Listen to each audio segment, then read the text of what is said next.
Teresa, today we're going to make crêpes Suzette, a very classic French dessert.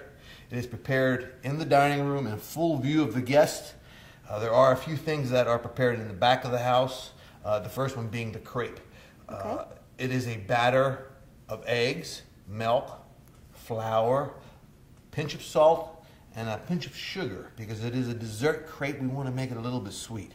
Okay. We're going to whip that batter together and strain it through a chinois, a fine sieve. A chinois. A chinois. Okay.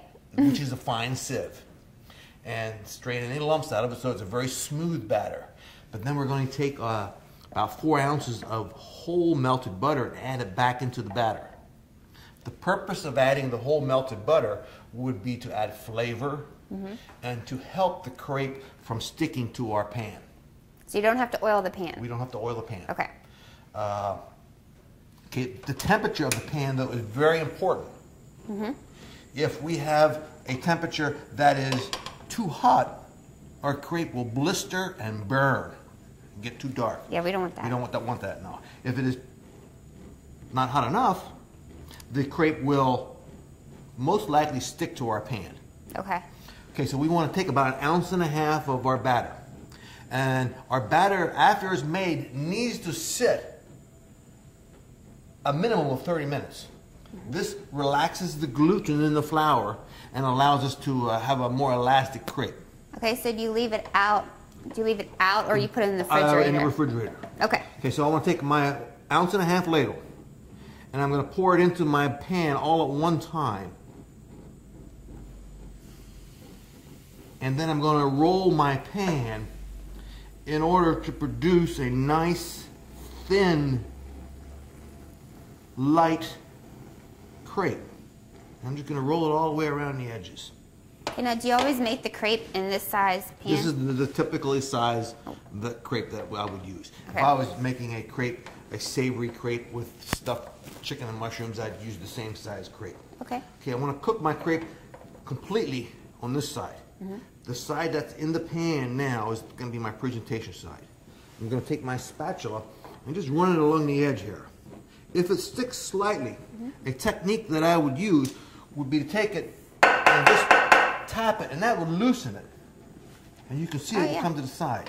Okay, if I'm in the back of the house making crepes, I can have 4 or 5 pans going. As this one's cooking, I'm filling the pans progressively down the hot line. You got a bubble there. Okay, well, I'm going to take this and I'm going to flip it. And I would rather use my hand to flip it. Okay. Okay, what I want to do then is I want to press the crepe down in the pan so it has nice contact. And that's the kind of golden color that I'm looking for. Looks pretty. Okay, what I'm going to do, since it was cooked, I just need to flip it once and I'm going to lay it in another pan to cool. Okay. Okay, you make one. You need to be careful. This pan handle becomes hot. So you want to take your side towel. Okay. Get in the habit of picking everything up with the side towel so you don't burn yourself. Okay, we're going to turn that back slightly. Okay. Okay. Side towel. Okay, got it. You know, Crêpes Suzette was actually created by, hold on. Okay. The closer you hold the ladle to the cup, the more control you're going to have. Okay. The closer you hold it to the cup. If you're holding it up here, you have very little control. Hold it close to the cup as you can. And you notice I took the pan off the fire because it was becoming too hot. And I didn't want it to, so I took it off and allowed it to cool a little bit. How can you tell it's too hot? I could see it smoking. I could see it smoking. Okay. That and about 30 years experience. Yeah, I think. Okay, so hold it close to the cup. Okay. Like that? Yep. Okay, now roll your pan. Roll That's it. the Nice, pan. thin, even crepe. You know, Crêpes Suzette was actually created by accident by a young apprentice in Paris who was cooking for the Prince of Wales, which, that looks great. The Prince of Wales, which would be future King of England. Oh, yeah? And he was making these crepes with an orange sauce when he accidentally spilt the brandy and orange Grand Marnier, which is an orange flavored brandy, into the pan and it ignited on fire. And he was doing this in the dining room and it got the attention of all the guests in the dining room. and he thought, oh boy, He's in trouble. his career is ruined. But he tasted it, and to his surprise, it was quite good. So he served it to the prince, and the prince loved it and asked him what's the name of this creation. So in honor of the prince, he called it Crêpes Princess, and he had to call it princess because of the gender of the word crepe. Now you can turn that crepe. Okay. Should I loosen it? Okay. Just should be loose. Okay. There you go. Oh yeah. Okay. The Prince of Wales did not want it named after him, but insisted. Woo!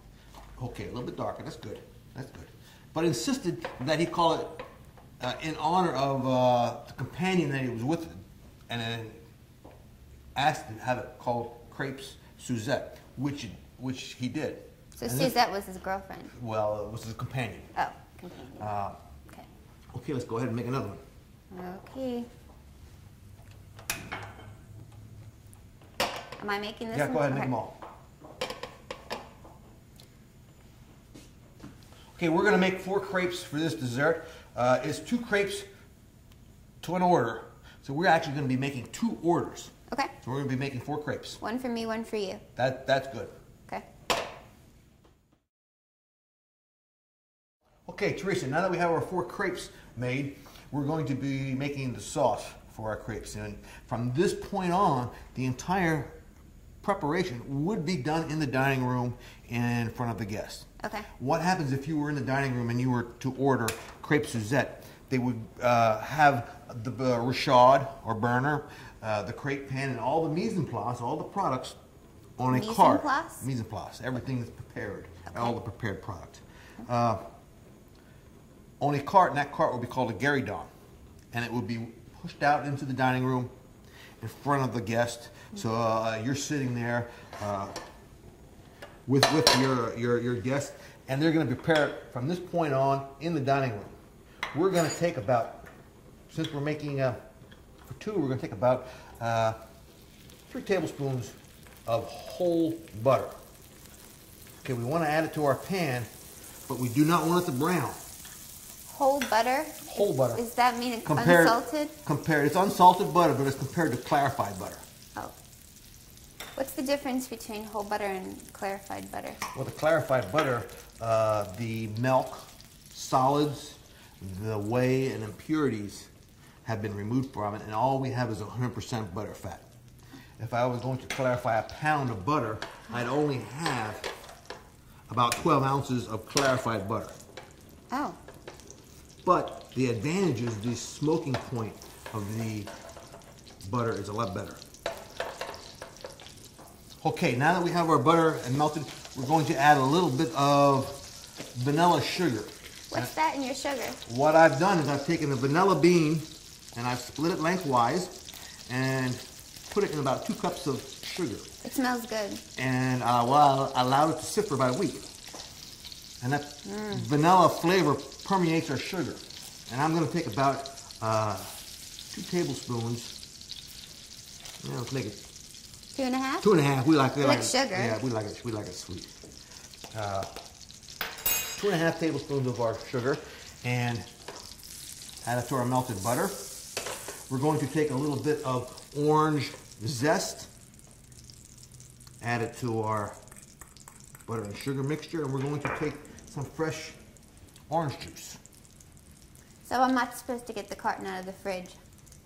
No. I have to make the orange juice myself. We're going to just take the orange, and we're going to add a little bit of juice to it. Okay, so we're going to have the orange flavor from the juice. We're going to have the oil from the orange zest. Where am I? There we go.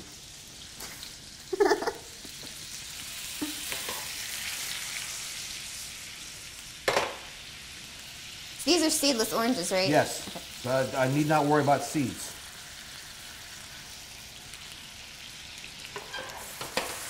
Okay, I want to dissolve my sugar.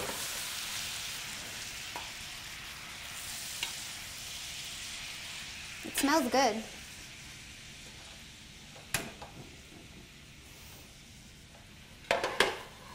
Okay, I'm going to add a little bit of lemon And the lemon juice will be just to enhance the flavor. And I'm going to use the lemon just as I would use salt. Just enough to enhance the flavor. I don't really want to taste the lemon juice. Okay, what I want to do at this point is I want to take each crepe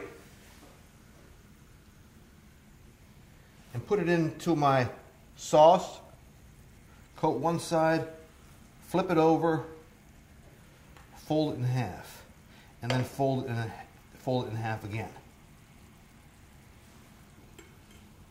So which side do you put down? The presentation side needs to be up. So when I fold it again, or flip it again, and then start folding it, my presentation side is up. Okay.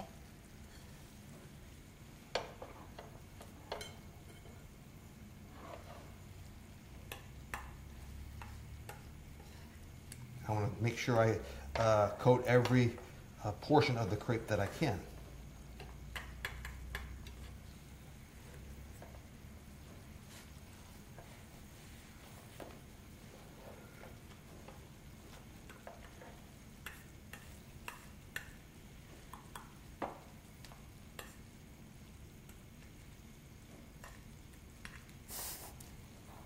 What's the matter? That one's getting a little Yeah.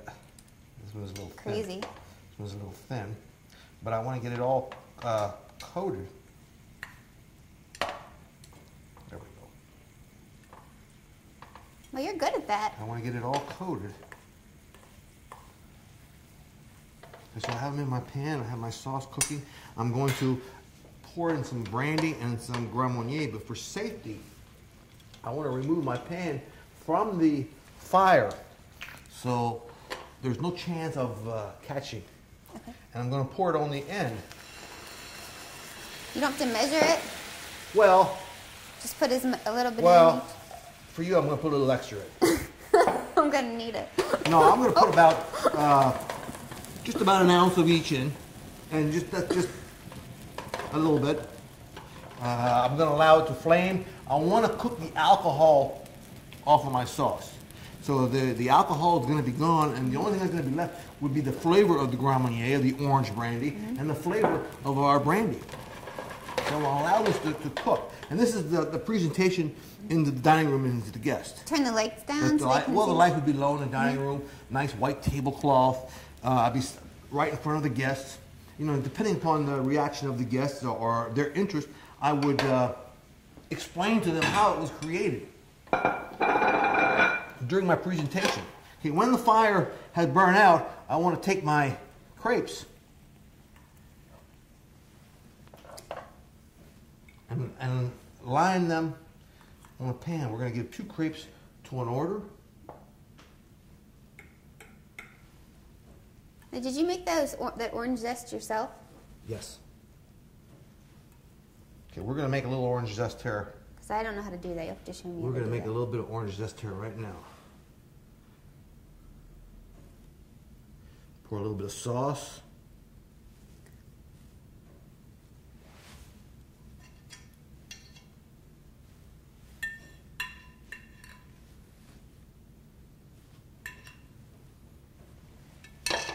Okay, and then for our final presentation, we're going to take a little bit of fresh orange zest, and we're going to take a zester and just run it across our orange.